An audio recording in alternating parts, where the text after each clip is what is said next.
Fëmijët e diagnostikuar me probleme në shikim në Shqipëri po shënojnë rritje nga viti në vit sipas mjekëve okulist. Një ndër problemet më të shpeshta të hasura tek fëmijët është miopia, çrregullimet të shikimit që e bëjnë të vështirë dallimin e objekteve në distancë. Mjeku okulist Amarildo Belshi shprehet se ky është një fenomen që po vrehet jo vetëm në Shqipëri, por edhe në për shumë vende të botës. Sipas tij, studimet kanë treguar se nëse ritmi i përdorimit të teknologjisë vijon të rritet dhe fëmijët kalojnë gjithnjë më pak kohë duke zhvilluar aktivitete jashtë, në vitet e ardhshme mbi 70% të rinjve do të preken nga miopia. Ne përdit konstatojmë rritje të problemeve tek fëmijët të lidhura kryesisht me mënyrën e jetesës. Dhe ajo që verifikohet rëndom dhe është problemi i momentit, që gati konsiderohet si një pandemi mbarbotrore, është shtimi i përqindjes ose i prevalencës së miopisë tek fëmijët, tek të rinj, por kryesisht tek fëmijët. Brezat e ardhshëm, shpresojmë që jo, luftojmë për jo, por presim që të kenë përqindje më të lartë të problemet e syrit. Ndërkohë, okulisti Rubin Topi thekson se roli i prindërve është vendimtar për të identifikuar shenjat e para të problemeve me shikimin.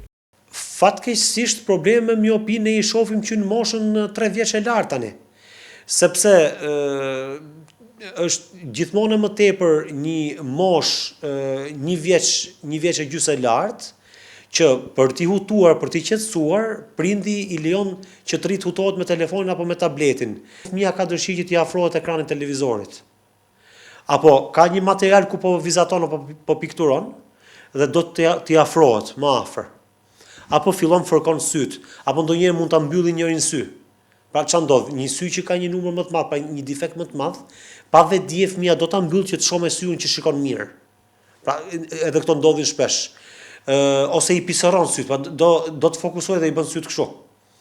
Pra, mund t'i gjejnë fëmijët me sy pak të irrituar, pak të skuqur, edhe nga fërkimi, nga ngacmimi që i kanë bërë shpeshherë pa vetdije.